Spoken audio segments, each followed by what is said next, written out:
हरे राम राम राम हरे हरे, हरे कृष्ण कृष्ण कृष्ण हरे हरे, हरे राम राम राम हरे हरे, हरे कृष्ण कृष्ण कृष्ण हरे हरे. गंगा माता की जय. पाहता पाहता गंगातीर विरहिणी हे प्रकरण आता समाप्तीच्या दिशेनं चाललेलं आहे, वाटचाल करतं आहे.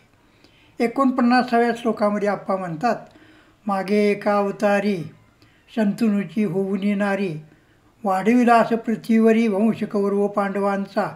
आता माझे कल्याण साधावे त्वरा करून, राहिलो मी भरवसून सर्वस्वाने तुझ्यावरी. गंगे तुझे गंगे तुझे वदन कमल, प्रसन्न हो प्रसन्न हास्याने प्रफुल्ल. तेज दयाचे उज्ज्वल जणू अमृतावर्षी जसे, त्या अमृताच्या चिंतने संसार तप्ता कारणे. आल्हाद लाभी कोटे गुणे, दुःख सारे लया जाई. परब्रह्मरूप चंद्राची चंद्रिका तू प्रसन्नसाची. चमत्कृती तव सामर्थ्याची अघटित आहे मातोश्री. सर्व भावे करून धरले मी तुझे चरण, लेकराचे नेणपण माता नाणी मनामध्ये. या श्लोकामध्ये आप्पा वर्णन करतात, माझे समनिवारण्यासी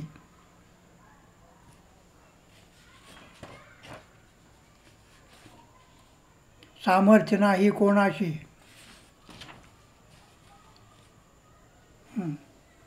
मागे एका अवतारी शंभू शंतनूची होऊन नारी, बसविला असं पृथ्वीवरी वंश कौरव पांडवांचा. हे काय प्रकरण आहे, यासाठी अख्खं महाभारत बघावं लागेल, कारण हा महाभारताचा थेट उल्लेख आहे. प्रारंभी आपण पाहिलेलं आहे की आप्पांनी आणि जगन्नाथ पंडितांनी हिंदू संस्कृतीमध्ये असणाऱ्या, आर्य संस्कृतीमध्ये असणाऱ्या सर्व पुराणांचा संदर्भ, वेद, उपनिषद या सगळ्यांचा संदर्भ यामध्ये घेतलेला आहे. मागे एका अवतारी शंतनूची होऊनी नारी, वाढविलास पृथ्वीवरी वंश कौरव पांडवांचा. मागील जन्मामध्ये शंतनू राजानं गंगेबरोबर विवाह केलेला होता आणि कौरव पांडवांचा जो वंश आहे तो वाढवलेला होता. आता माझे कल्याण साधावे त्वरा करून, राहिलो मी भरवसून सर्वस्वाने तुझ्यावरी. म्हणजे कौरव पांडवांच्या वंशजाचा आणि पूर्वजाचा उद्धार करायचा म्हणून तू मागे अवतार घेतलेला होतास. अवाधिक तृ बरोबर त्याचे 3 अर्थ होतात. अवतीर्ण होणे, अवतार घेणे आणि अधःपतन होणे. अधःपतन होणे म्हणजे आहे तिथून खाली जायचं, म्हणजे जिल्हाधिकाऱ्याचं किंवा आयुक्ताचा एकदम चपराशी होऊन जायचं, त्याला अधःपात असं म्हणतात. अवतीर्ण होणं म्हणजे जिथून आले तिथून खाली घसरत जायचं. तसं अवाधिक तृ म्हणजे आहे तिथून पुन्हा पुढे जाण्यासाठी प्रगट होणं. असे अवाधिक तृ म्हणजे अवतार घेणं, असे 3 प्रकार आहेत. अवतीर्ण कोण झालं? फक्त गंगा अवतीर्ण झालेली आहे, कारण बाकीच्या 2 प्रकारामध्ये त्यांच्या उद्धारासाठी देव अवतार घेतात.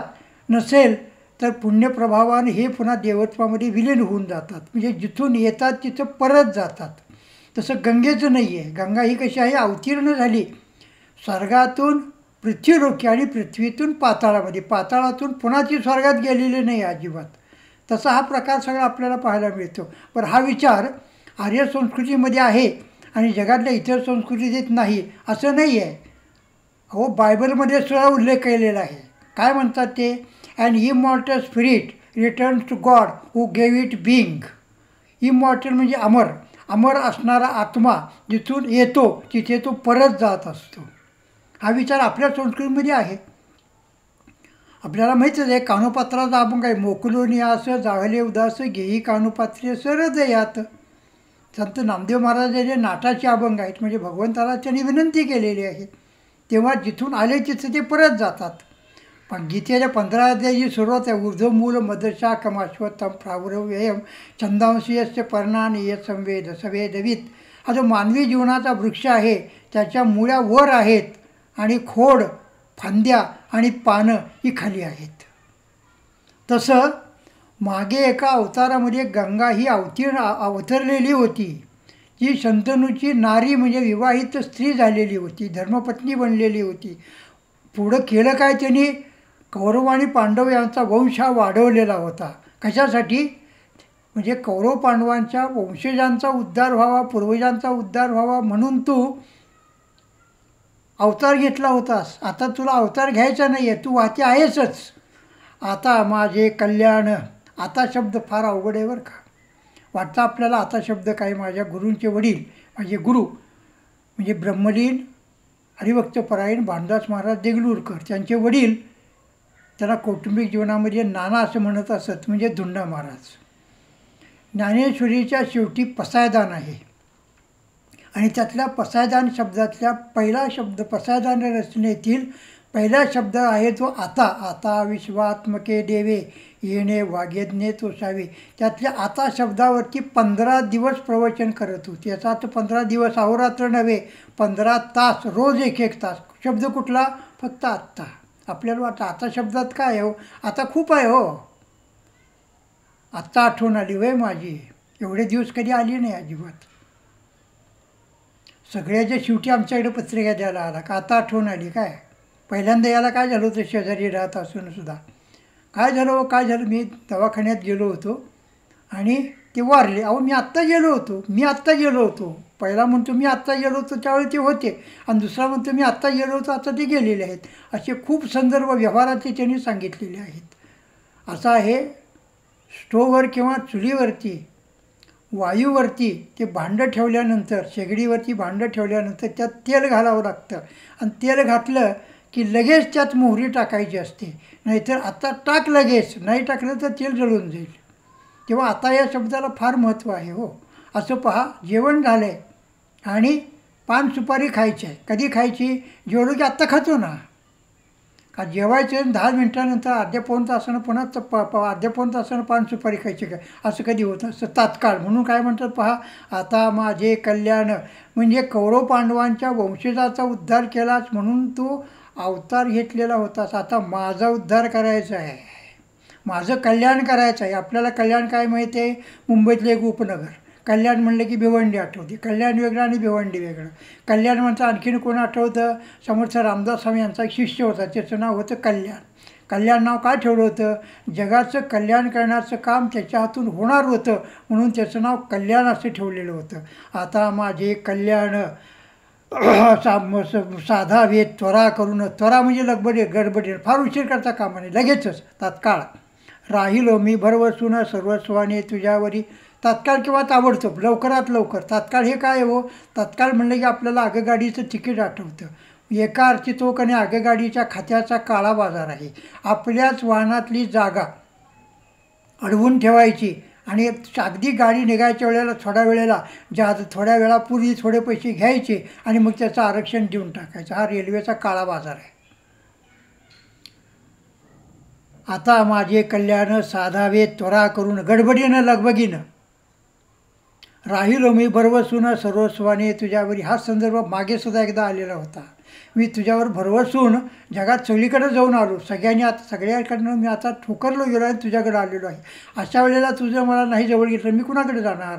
कुणापुढं बसणार आणि रडणार आणि माझं मागणं मागणार? मातोश्री म्हटलेलं आहे तिथं गंगेला. तसं इथे सुद्धा काय म्हणतात पहा, गंगे तुझे वदन कमल, प्रसन्न हास्याने प्रफुल्ल, तेज दयाचे उज्ज्वल, जणू अमृतवर्षी तसे. गंगे तुझे जे मुख आहे ना, वदन म्हणजे तोंड किंवा मुख कमल. कसं आहे बाबा, ही नवीन लग्न झाल्यानंतर नवरा बायकोला म्हणत असं, तुझं तोंड अगदी कमळासारखं आहे किंवा चंद्रासारखं आहे. त्या चंद्रावरची टाक ज्या वेळेला दिसायला लागतात मग हळूहळू कळायला लागतं की काय आहे ती म्हणून. किंवा गंगे तुझे वदन कमळ, तुझं जे तोंड आहे ना हे कमळासारखं सुरेख आहे. कमळाच्या फुलाकडं पाहावंसं वाटत असतं. अत्यंत प्रमाणबद्ध असं असतं ते. त्याचं वैशिष्ट्य काय आहे? ते उगवतं घाणीमध्ये, पण अंगाला घाण अजिबात चिटकून घेत नसतं. म्हणून कमळ हे वैशिष्ट्य आहे. कमळाची आठवण, कमळ शब्द उच्चार केल्यावर आपल्याला कुठली आठवण येते? 1857चं बंड, नवे स्वातंत्र्यवीर सावरकर म्हणतात तसं 1857चं पहिलं स्वातंत्र्य समर. त्यावेळेला काय वाटलं जात होतं? एका गावातून दुसऱ्या गावामध्ये कमळ आणि चपात्या वाटल्या जात होत्या. कमळ हातामध्ये घ्यायचं आणि शपथ घ्यायची. जे सावरकरासारख्या विज्ञाननिष्ठाने देखील भारतीय संस्कृतीचा, आर्य संस्कृतीचा आधार हा घेतलेला आहे आणि त्यातलं कमळ काढून घेतलेलं आहे. महिला वर्ग ज्यावेळेला देवापुढे रंगावली म्हणजे रांगोळी काढतो त्यावेळेला त्यात कमळ नक्की असतं, गायीची पावलं नक्की असतात, ओम स्वस्तिक नक्की असतं आणि कोणत्या ना कोणत्या तरी देवदेवतेच्या नावाचं स्मरण केलेलं असतं, तिथं जे लिहिलेलं असतं. तसं गंगे तुझं जे तोंड आहे ना, तुझं जे मुख आहे ना, ते काय कसं वदन कमळ प्रसन्न हास्याने प्रफुल्ल, तुझा चेहरा नेहमी हसरा असा आहे, तुझं मुख अत्यंत केवळ चेहऱ्यावर हास्य आणि हास्यच असतं. तू कधी हिरमुसलेली आहेस, दुःखी कशी आहेस, नाराज आहेस, निराश आहेस असं कधीही पाहायला मिळत नसतं. नाहीतर काही जणांचा चेहरा असा असतो, अहो असं का, उनकी सूरत ही वैसी आहे, जन्माला आल्यापासून तो तसाच आहे, द्या सोडून. सुटकी चेहरा करून काही माणसं कायम बसलेली असतात. त्याचा उल्लेख इथं केवळ समजण्यासाठी केलेला आहे. तेज जयाचे उज्ज्वल जणू अमृतावर्षी तसे, म्हणजे तुझा चेहरा सुंदर, त्यावर तू हसतेस सुंदर, तुझं हसणं देखील सुरेख आहे. जेव्हा तुझ्या गालावर खळी पडते त्यावेळी तू आणखीन सुंदर दिसते आणि तुझ्या हसण्याचं तेज हे ज्यावेळेला सगळीकडे पसरतं त्यावेळेला सगळीकडे जणू काही अमृताचं सिंचन झाल्यासारखं व्हायला लागतं. अमृत सगळीकडे शिंपडलेलं आहे की काय असं वाटायला लागतं. त्या अमृताच्या सिंचने संसार तप्ता कारणे, आल्हाद वाटेलो आल्हाद लाभे कोटी गुणे, दुःख सारे लया जाय. तेव्हा ते जे अमृत जे आमच्या अंगावर तू शिंपडतेस ना, त्यामुळं काय होतं, आमच्यासारखी जी संसारी माणसं आहेत, जी संसाराच्या व्यापानं तापलेली आहेत. संसार आहे कसा की तो कधीही संपत नसतो. लग्न झालं की म्हणतात आता कळेल आणा काय असतं ते, कारण काही दिवस नव्याचे नऊ गेले किंवा बायको म्हणते अहो साखर आणा, अहो चहा आणा, अहो पाणी आणा, अहो कपडे आणा, अहो मंगळसूत्र आणा, अहो दागदागिने आणा, अहो मिठाई आणा. हा आणा मागे लागलेला असतो, तो कधी संपत नसतो. म्हणून कसं आहे पहा, मानवी जीवन हे खरं तर घबाड आहे. घबाड म्हणजे गाठोडं. तुकाराम महाराज म्हणून जातात, मानवी जीवन हे तो घबाड. देवाने दिलेलं आपल्याला मानवी जीवन एक भलं मोठं गाठूड आहे, पण या गाठोड्यामध्ये काय भरायचं हे तुमच्या हातामध्ये आहे. त्यानं दोन्ही तुमच्यासमोर ठेवलेलं आहे. कोळसाही ठेवला आणि हिराही ठेवलेला आहे. हिऱ्यानं गाठोडं भरायचं का कोळशानं भरायचं हे तुम्ही ठरवायचं. म्हणजे सत्कर्मानं भरायचं का दुष्कर्मानं भरायचं असा त्याचा अर्थ आहे. त्या अमृताचे सिंचने संसार तप्ता कारणे, आल्हाद लाभे कोटी गुणे, दुःख सारे लाई जया. काय व्हायला लागतं, तुझा तो हसरा चेहरा पाहिल्याबरोबर काय व्हायला लागतं की आमचे जे काही संसाराचे ताप आहेत, संसारामुळं आम्ही जे कंटाळून गेलेलो असतो, आमच्या ज्या कपाळावरती आट्या असतात, जे दुःख असतं, हे दुःख सर्व एकदम लयाला जात असतं. काही त्याचा भाग अजिबात शिल्लक राहिलेला नसतो. परब्रह्मरूपी चंद्राची चंद्रिका तू प्रसन्नसाची, चमत्कृती तव सामर्थ्याची आगटिता हे मातोश्री. पुन्हा इथं मातोश्री म्हणून उल्लेख केलेला आहे. म्हणजे वेळोवेळी अनंतराव आठवलेंनी आणि जगन्नाथ पंडितांनी मातेचा उल्लेख करताना मातोश्री असा केलेला आहे. परब्रह्मचंद्राची चंद्रिका तू प्रसन्नसाची, चमत्कृती तव सामर्थ्याची आगटिता हे मातोश्री. म्हणजे मातोश्री, तुझ्या चेहऱ्यावरती असणारं जे काही चांदणं आहे यामुळं जणू काही एखादी चंद्रिका पृथ्वीतलावर उतरलेली आहे आणि तिनेच मानवी देह धारण केलेला असं वाटायला लागतं.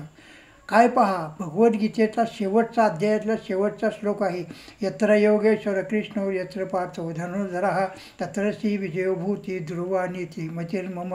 म्हणजे जिथं कृष्ण आहे तिथं विजय आहे, जिथे कृष्ण आहे तिथे पराक्रम आहे, जिथे कृष्ण आहे तिथे बुद्धी आहे, जिथे कृष्ण आहे तिथे लक्ष्मी आहे, जिथे कृष्ण आहे तिथे वैभव आहे, जिथे कृष्ण आहे तिथे तारतम्य आहे आणि जिथे कृष्ण आहे तिथे सर्वसाय आहे.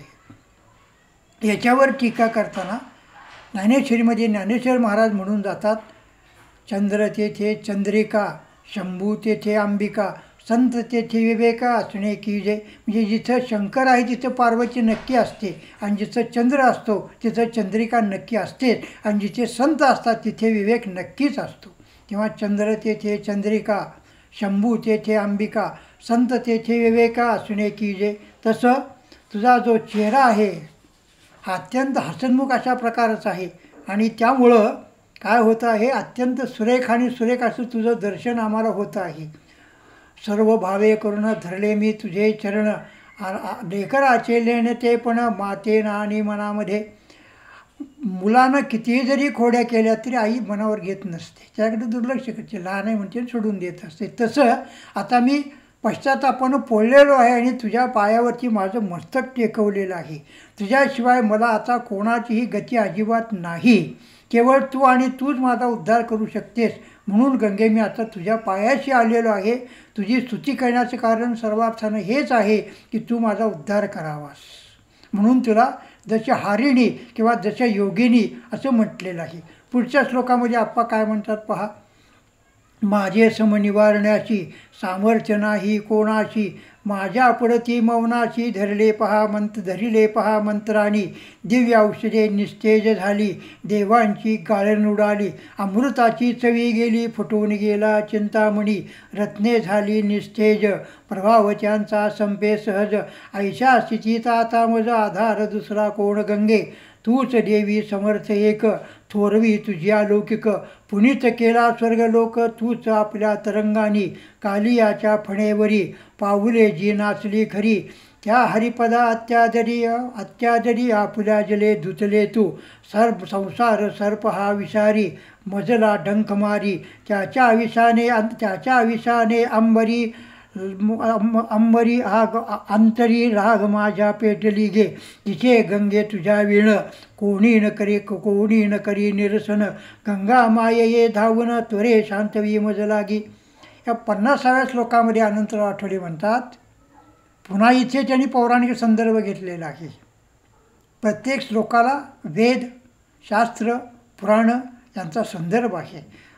माझे सम निवारण्याची सामर्थ्य नाही कोणाशी, माझ्या पडती मौनाची धरले पहा मंत्रानी. माझा उद्धार करेल असा एकही मंत्र अजिबात नाही. मंत्रानं काय काय होऊ शकतं, मंत्रानं अनेक गोष्टी साध्य होऊ शकतात. अर्थात मंत्र उच्चार करणारा तेवढा ज्ञानी असावा लागतो, तेवढं त्यांनी ब्रह्मचर्याचं पालन हे करावं लागत असतं.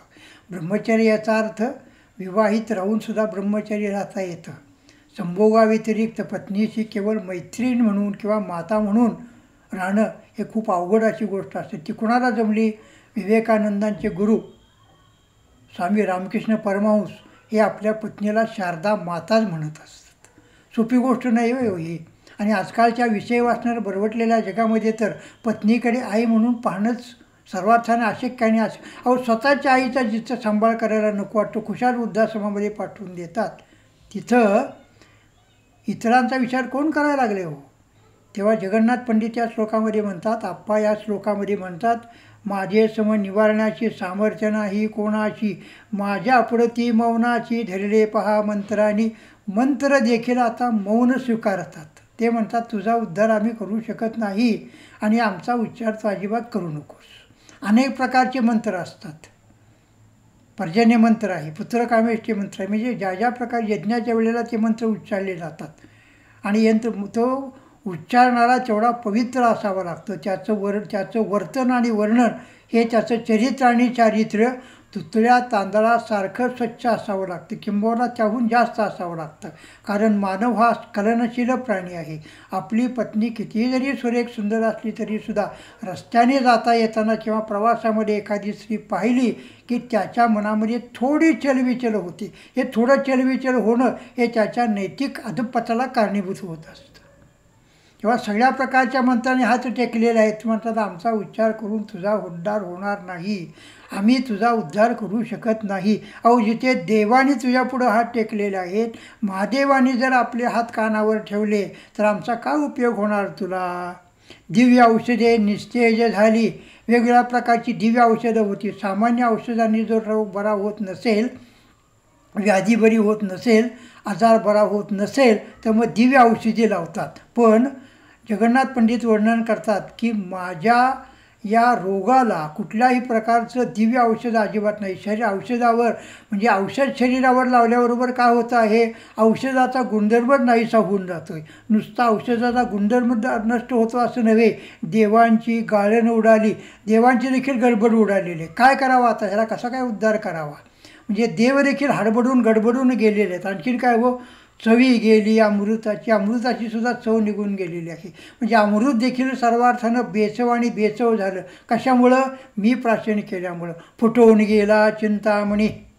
म्हणजे जी जी सगळी शुभलक्षणे आहेत ही माझ्या बाबतीत अशुभ घडायला लागतात. फुटून गेला चिंतामणी. चिंतामणीचा अर्थ काय हो? चिंता हरतो मनातली तो चिंतामणी. चिंतामणी हातामध्ये आल्यानंतर माणसाचं मनोगत पूर्ण होत असतं.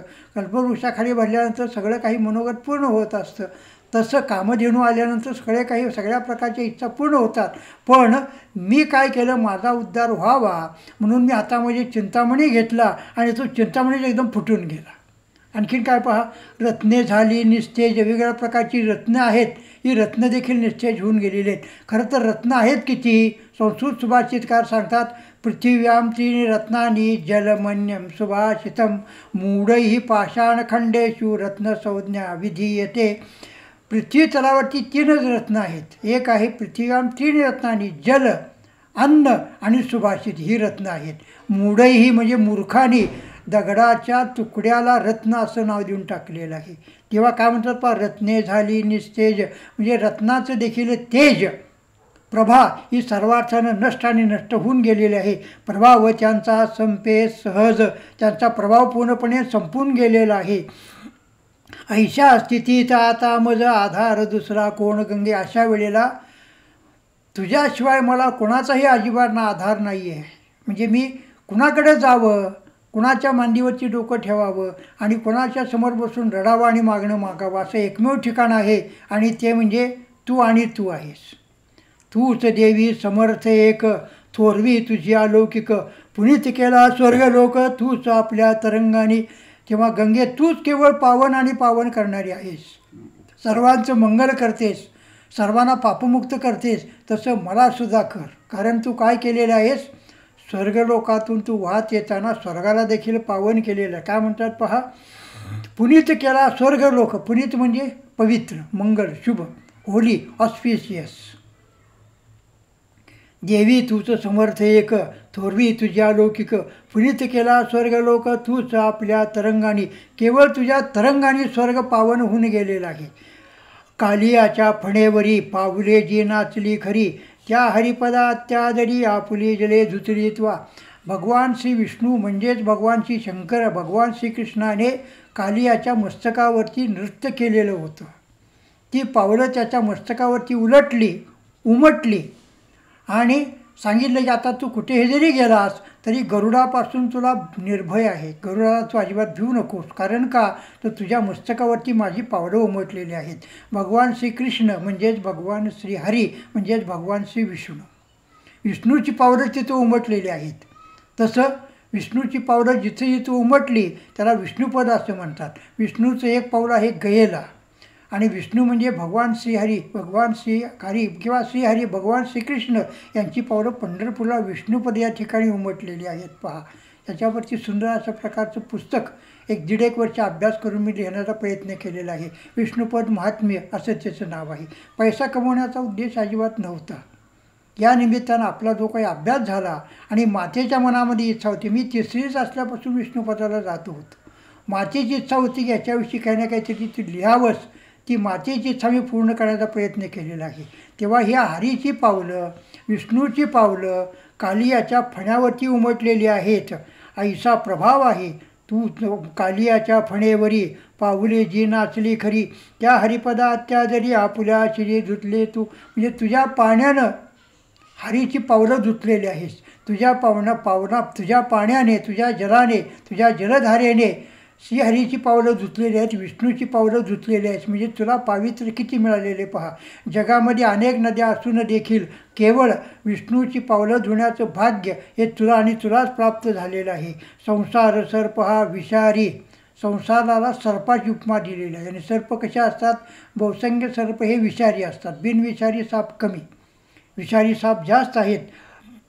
मजला डंख मारी. संसाररूपी साप, संसाररूपी नाग मला दंश करतो आहे, मला डंख मारतो आहे.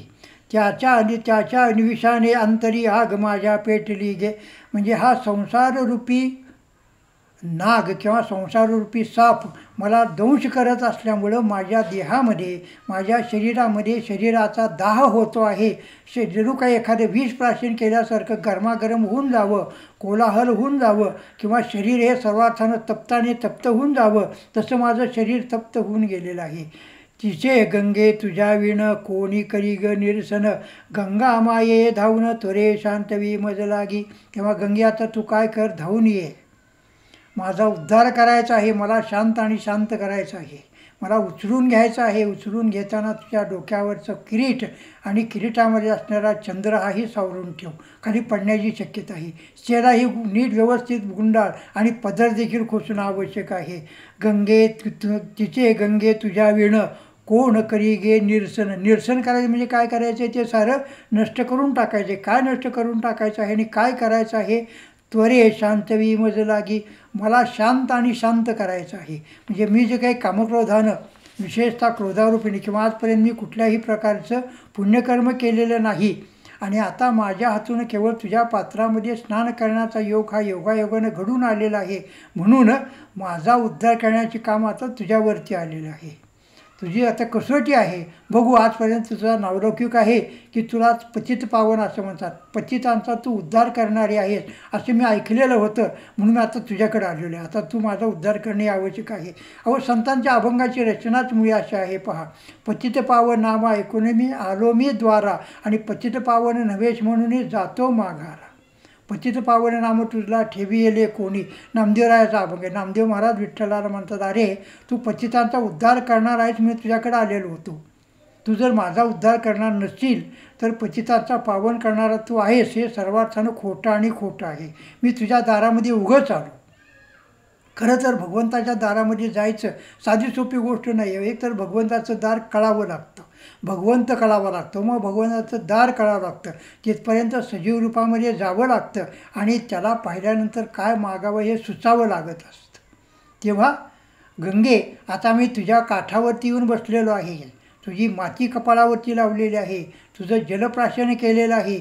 एवढंच नव्हे तर तुझ्या नावानं मोठमोठ्यांदा उच्चार करतो आहे आणि हातानं टाळी वाजवतो आहे. गंगे गंगे गंगे गंगे हर हर गंगे, हर हर गंगे, हर हर गंगे, हर हर गंगे.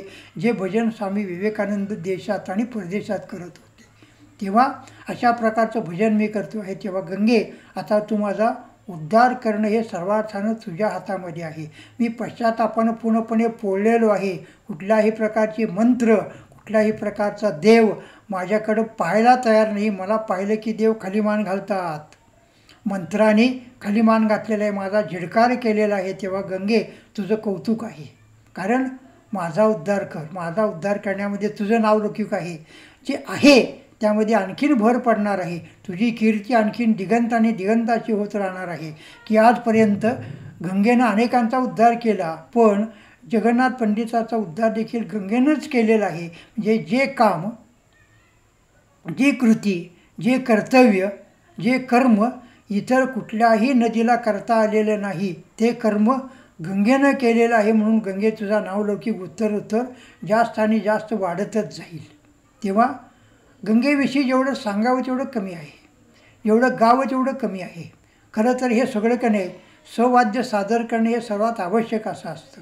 पण आपल्याकडे सगळा मेळ बसणं ही कठीण गोष्ट असते, कारण वाद्य वाजवणारा नीट तरवेज असावा लागतो. तबला आणि पेटी. कीर्तनकाराचं कीर्तन गाजवायचं का पाडायचं हे या दोघांच्या हातामध्ये असतं.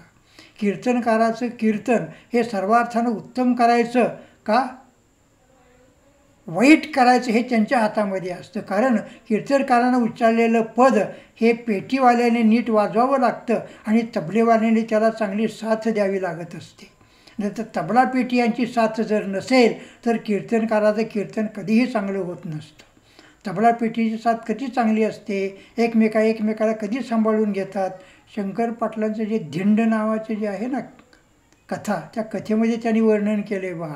ती चादर श्वासोश्वासाबरोबर लपाक लपाक खाली वर करत होती. तिथं काय होतं, तोंडातून बाहेर पडलेल्या श्वासाला चादर प्रतिसाद देत होती, फुंकल्याबरोबर वर जात होती आणि श्वास रोखून घेतल्याबरोबर खाली येत होती. तशी उत्तम अशा प्रकारची साथ लाभणं हे सर्वार्थानं महत्त्वाची अशी गोष्ट आहे आणि ते फार कमी लोकांच्या नशिबामध्ये प्राप्त होत असतं. कारण सगळ्याचं चरित्र चांगलं असतं असं नव्हे, सगळ्याचं चारित्र्य चांगलं असं नव्हे. चरित्र आणि चारित्र्य दोन्हीही चांगलं असणं ही खूप महत्त्वाची गोष्ट आहे आणि तो दुर्मिळ असा योग असतो. मूलतः हिंदुस्थानमध्ये जन्म होणं दुर्मिळ, मानवाचा जन्म मिळणं त्याहून दुर्मिळ. ब्राह्मण कुळामध्ये जन्म मिळणं त्याहून दुर्मिळ आणि वेदशास्त्र संपन्न घराण्यामध्ये जन्म मिळणं त्याहून दुर्मिळ अशा प्रकारचा गोष्ट असतो. त्याला अनेक कपिलाश्रेष्ठीचे योग एकत्र आल्यानंतर हे सगळं घडून जात असतं. असो, गंगेविषयी आणखीन काही पाहण्याचा प्रयत्न करू. विठ्ठल विठ्ठल विठ्ठल विठ्ठल विठ्ठल विठ्ठल विठ्ठल विठ्ठल विठ्ठल विठ्ठल